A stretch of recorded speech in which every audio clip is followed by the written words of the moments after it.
नमस्कार दोस्तों, स्वागत है आप सभी लोगों का Sonu study classes YouTube channel में। दोस्तों मैं आप लोग को एनसीईआरटी बुक क्लास 12 अर्थशास्त्र चैप्टर 2 राष्ट्रीय आय का लेखांकन पर प्रश्न उत्तर मैं आप लोगों को इस वीडियो में बताऊंगा। प्रश्न नंबर 1, उत्पादन के 4 कारक कौन कौन से हैं और इनमें से प्रत्येक के पारिश्रमिक को क्या कहते हैं। उत्तर, उत्पादन के 4 कारण निम्नलिखित हैं।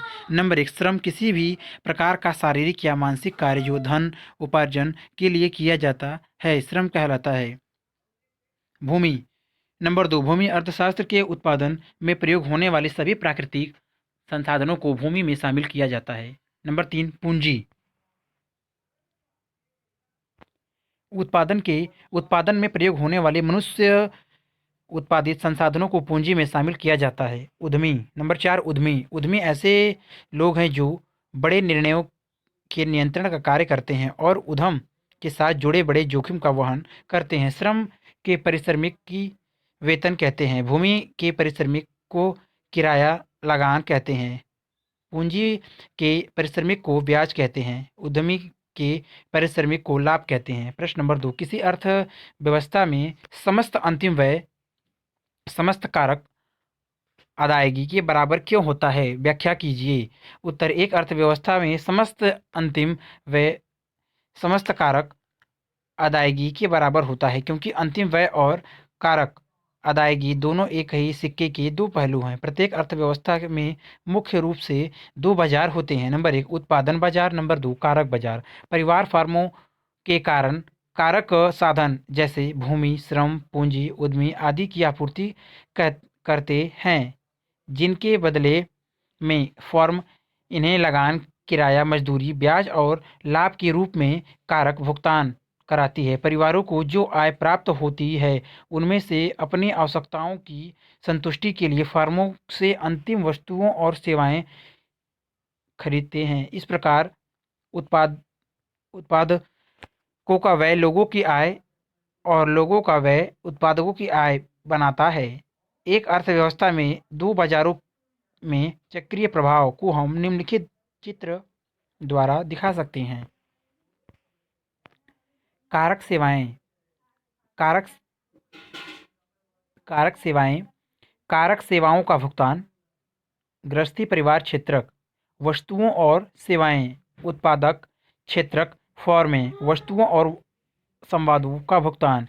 स्ट्रक्चर आप देख लीजिए। प्रश्न नंबर 3, स्टॉक और प्रवाह में भेद स्पष्ट कीजिए। निवल निवेश और पूंजी में कौन स्टॉक है और कौन प्रवाह। हौज में पानी के प्रवाह से निवल निवेश और पूंजी की तुलना कीजिए। उत्तर, स्टॉक और प्रवाह दोनों चर मात्रा के अंतर का आधार समय है। एक को समय बिंदु के संदर्भ में मापा जाता है तो दूसरे को समयावधि के संदर्भ में मापा जाता है। प्रवाह चर, प्रवाह एक ऐसी मात्रा है जिसे समय अवधि के संदर्भ में मापा जाता है, जैसे घंटे, दिन, सप्ताह, माह, वर्ष आदि के आधार पर मापा जाता है। उदाहरण के लिए राष्ट्रीय आय एक प्रवाह है जो किसी देश में एक वर्ष में उत्पादित अंतिम पदार्थ व सेवाओं के शुद्ध प्रवाह के मौद्रिक मूल्य को मापता है। अन्य शब्दों में राष्ट्रीय आय अर्थव्यवस्था की एक वर्ष की समयावधि में होने वाली प्राप्तियों को दर्शाता है। प्रवाह चरों के साथ जब तक समयावधि न लगी हो उनका कोई अर्थ नहीं निकलता। मान लो श्रीमान यक्स की आय 2000 है तो आप उनके वित्तीय स्तर के विषय में क्या कहेंगे? कुछ भी नहीं कह सकते हैं। यदि इनकी आय रुपये 2000 प्रति वर्ष है तो वह बहुत निर्धन है। यदि यह 2000 रुपये प्रति माह है तो वह गरीब रेखा से थोड़ा ऊपर है। यदि यह 2000 रुपये प्रति सप्ताह है तो वह मध्यम वर्ग में है। यदि यह 2000 प्रतिदिन है तो वह अमीर है और यदि यह 2000 प्रति घंटा है तो बहुत अमीर है। अतः प्रवाह चरों का अर्थ समयावधि के बिना नहीं निकाला जा सकता। स्टॉक स्टॉक एक ऐसी मात्रा है जो किसी निश्चित समय बिंदु पर मापी जाती है। इसकी व्याख्या समय के किसी बिंदु जैसे 4 बजे सोमवार 1 जनवरी 2014 आदि के आधार पर की जाती है। उदाहरण के लिए राष्ट्रीय पूंजी एक स्टॉक है जो देश के अधिकार में किसी निश्चित तिथि को मशीनों, इमारतों, औजारों, कच्चा माल आदि के स्टॉक के रूप में करती है। स्टॉक का संबंध एक निश्चित तिथि से होता है। मान ली श्रीमान यक्स का बैंक शेष 2000 रुपये है। तो इसके साथ यह बताना जरूरी है कि अब किस समय बिंदु पर उचित अर्थ के लिए कहना चाहिए कि 1 जुलाई 2014 को श्रीमान यक्स का बैंक शेष 2000 रुपये है। निवल निवेश एक प्रवाह है और पूंजी स्टॉक है, क्योंकि निवल निवेश का संबंध एक समय काल से है, जबकि पूंजी का निश्चित समय पर एक व्यक्ति की संपत्ति का भंडार बनाती है। पूंजी एक हौज के समान है, जबकि निवल निवेश उस हौज में पानी के प्रवाह के समान है। हौज में पानी का स्तर एक निश्चित समय बिंदु पर मापा जाता है, अतः यह एक स्टॉक है, जबकि बहते हुए पानी का संबंध समय काल से है। नंबर 4, नियोजित और अनियोजित माल सूची संचय में क्या अंतर है? किसी फर्म की माल सूची का मूल्य अवधित के बीच संबंध बताइए। उत्तर, नियोजित माल सूची संचय तथा अनियोजित माल सूची संचय में अंतर इस प्रकार है। आधार, नियोजित माल सूची संचय, अनियोजित माल सूची संचय। आधार अर्थ वह माल सूची संचय जिसके लिए पहले से योजना बनाई गई है। नियोजित माल सूची संचय कहलाता है। बिक्री में अप्रत्याशित गिरावट की स्थिति में फर्म के पास वस्तुओं का अविक्रय स्टॉक होगा जिसके बारे में वह आशा नहीं कर सकता था, अतः इसे अनियोजित माल सूची संचय की संज्ञा दी जाती है। चिन्ह, यह सदा धनात्मक होता है। यह धनात्मक भी हो सकता है और ऋणात्मक भी। यदि अंतिम स्टॉक प्रारंभिक स्टॉक से अधिक है तो यह धनात्मक होगा, और यदि अंतिम स्टॉक से कम है तो यह ऋणात्मक होगा। मूल्य अवधित बराबर उत्पादन बराबर मूल्य माइनस मध्यवर्ती उपभोग। उत्पादन का मूल्य बराबर बिक्री प्लस माल सूची संचय, अतः मूल्य अवधित बराबर बिक्री प्लस माल सूची संचय मध्यवर्ती उपभोग।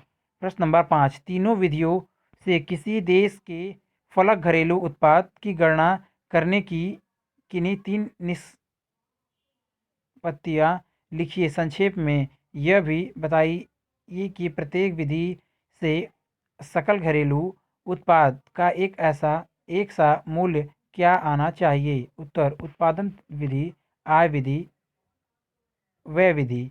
उत्पादन विधि, उत्पादन का मूल्य बिक्री प्लस स्टॉक में परिवर्तन घटा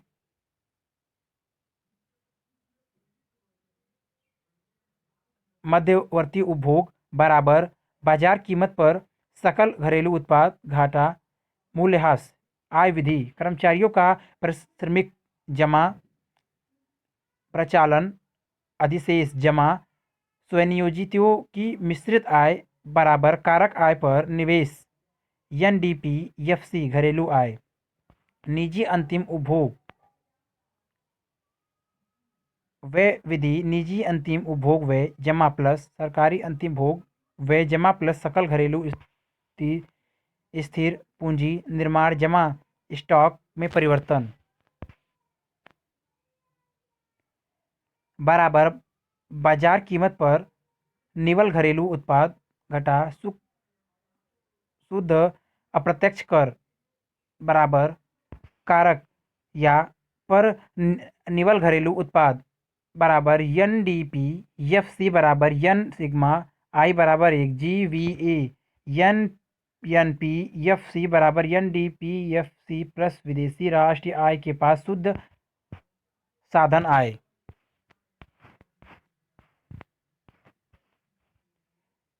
जमा प्लस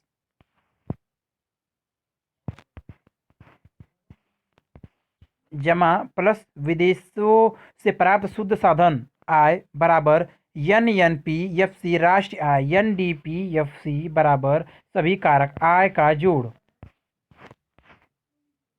जमा निवल निर्यात आयात बराबर बाजार कीमत पर सकल घरेलू उत्पाद घटा माइनस मूल्यह्रास बराबर बाजार कीमत पर निवल घरेलू घटा शुद्ध अप्रत्यक्ष कर बाजार बराबर कारक आय पर निवल घरेलू उत्पाद। विदेशों से जमा प्राप्त शुद्ध आय बराबर कारक आय पर निवल राष्ट्रीय उत्पादन बराबर N N P F C G P P M P बराबर सभी क्षेत्रकों द्वारा अंतिम व्यय का योग G D P M P बराबर C plus I plus G plus X minus N. प्रत्येक विधि से सकल घरेलू उत्पाद का मूल्य एक सा आना चाहिए, क्योंकि अर्थव्यवस्था में जितना उत्पादन होगा उतनी ही कारक आय सुसर्जित होगी और जितनी साधन आय सर्जित होगी उतनी ही अंतिम व्यय होगा। आय, उत्पादन, व्यय स्ट्रक्चर आप देख लीजिए। प्रश्न नंबर 6, बजटीय घाटा और व्यापार घाटा को परिभाषित कीजिए। किसी विशेष वर्ष में किसी देश की कुल बचत के ऊपर निजी निवेश का आधिक्य 2000 करोड़ रुपए था। बजटीय घाटे की राशि 1500 करोड़ रुपए थी। उस देश के व्यापार घाटे का परिमाण क्या था? उत्तर, सकल घरेलू उत्पाद बराबर C plus S plus T. सकल घरेलू व्यय बराबर C plus I plus G plus X minus M. अतः C plus I plus G plus X minus M बराबर C plus S plus T, जिनमें जी माइनस टी से उस मात्रा की माप होती है जिस मात्रा में सरकारी व्यय में सरकार द्वारा अर्जित कर वास्तव में अधिक वृद्धि होती है। इसे बजटीय घाटा के रूप में सूचित किया जाता है। यम माइनस यक्स के अंतर को व्यापार घाटा के रूप में सूचित किया जाता है। बजट घाटा देश के लिए एक सीमा के भीतर वांछनीय हो सकता है, परंतु व्यापार घाटा सदा अवांछनीय है। आई माइनस यस प्लस जी माइनस टी बराबर यम माइनस यक्स। हम जानते हैं आई माइनस यस प्लस जी माइनस टी 2000 प्लस 1500 बराबर 3500 करोड़। अतः व्यापार घाट बराबर प्लस 3000।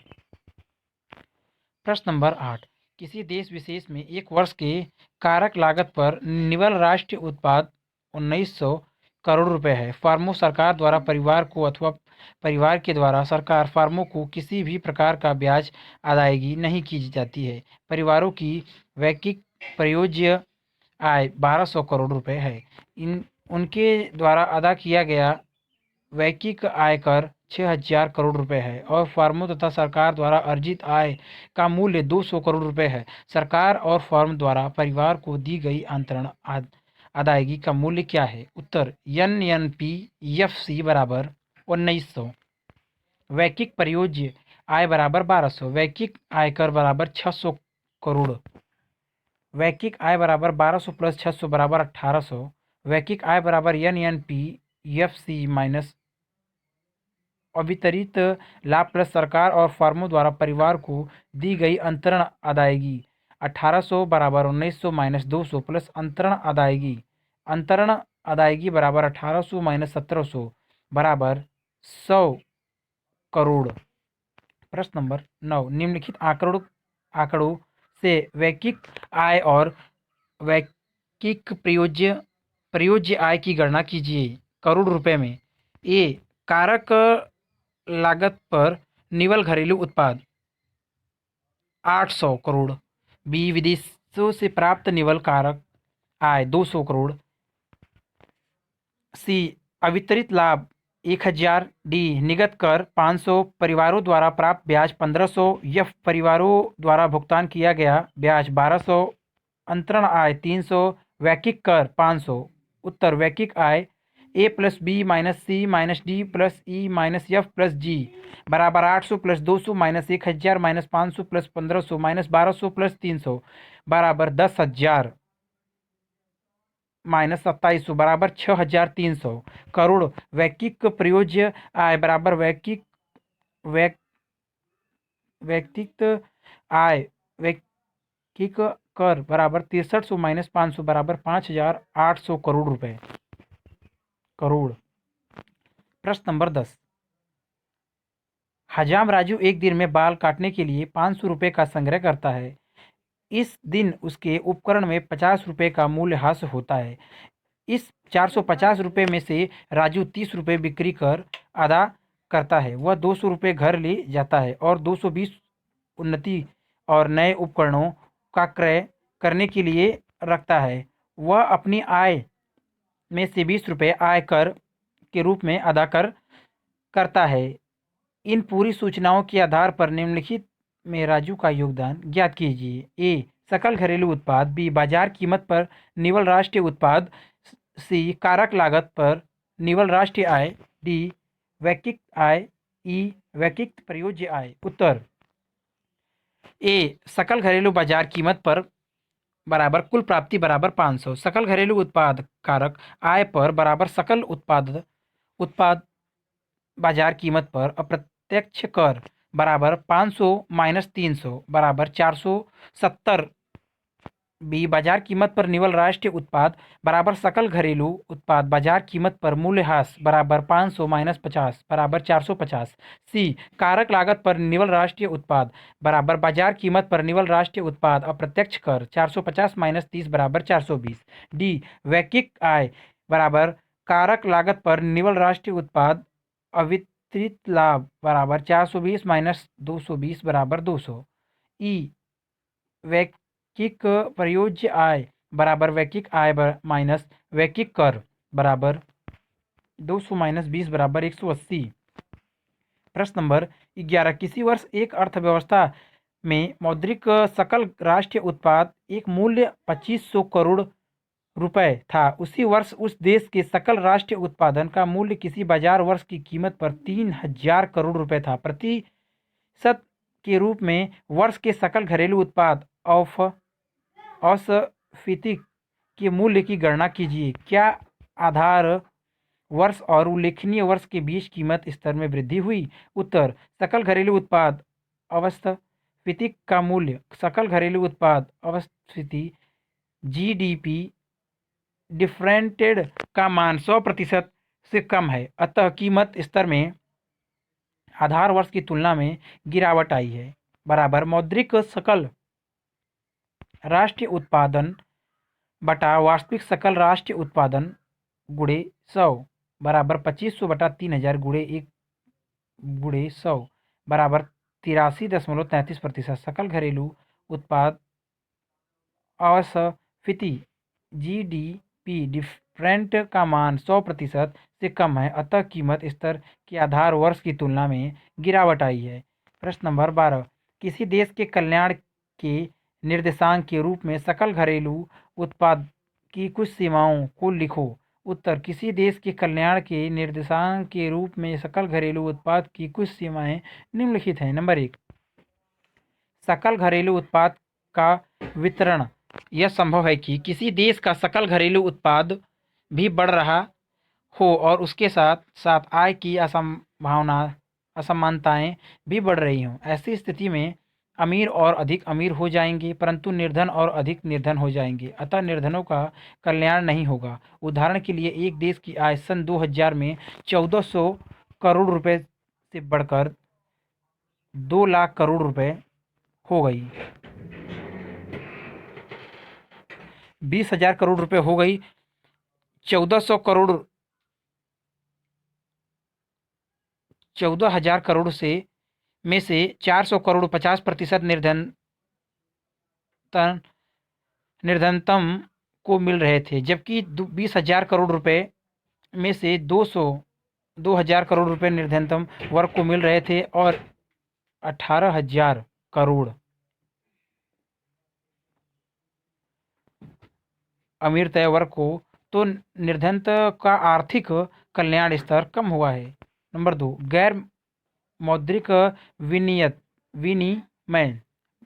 गैर मौद्रिक विनिमय अर्थव्यवस्था के अनेक कार्यकलापों का मूल्यांकन मौद्रिक रूप से में नहीं होता। उदाहरण के लिए जो महिलाएं अपने घरों में घरेलू सेवाओं का निष्पादन करती हैं उनके लिए उन्हें कोई पारिश्रमिक नहीं मिलता। बहुत सी सेवाओं का एक दूसरे के बदले में प्रत्यक्ष रूप से विनियत होता है, क्योंकि मुद्रा का यहाँ प्रयोग नहीं होता है, इसलिए वस्तु विनिमय को आर्थिक कार्यकलाप का हिस्सा नहीं माना जाता। इसके सकल घरेलू उत्पाद का अल्प मूल्यांकन होता है, अतः सकल घरेलू उत्पाद का मूल्यांकन मानक तरीके से करने पर यह देश की कल्याण की सही तस्वीर प्रस्तुत नहीं करता। नंबर 3, वाह कारण वाहताएं। वाह कारणों से तात्पर्य किसी देश या व्यक्ति के लाभ या हानि से है, जिससे दूसरा पक्ष प्रभावित होता है, जिसे भुगतान नहीं किया जाता। उदाहरण के लिए, जब एक फैक्ट्री प्रदूषण करती है तो इससे समाज को हानि होती है, परंतु समाज को इन हानि के प्रतिफल में क्षतिपूर्ति नहीं दी जाती। जल प्रदूषण मछुआरों की हानि पहुंचाता है, परंतु इस हानि की क्षतिपूर्ति नहीं होती। इससे सकल घरेलू उत्पाद अर्थव्यवस्था के कल्याण का सही मूल्यांकन करने में असमर्थ हो जाता है। इसी कारण एक व्यक्ति आम का बाग लगाता है तो इससे शुद्ध वायु का लाभ उस स्थान से पूरे समाज को मिलता है, परंतु इस लाभ के लिए कोई आम के बाग के मालिक को भुगतान नहीं करता। अतः ऋणात्मक वाहताएं तथा धनात्मक वाहताएं एकल घरेलू उत्पाद को अर्थव्यवस्था के कल्याण का सूचक नहीं रहने देती। अगर वीडियो अच्छी लगी तो वीडियो को लाइक करें, शेयर करें, कमेंट करें और नेक्स्ट वीडियो के लिए चैनल को सब्सक्राइब जरूर करें। Thank you for watching.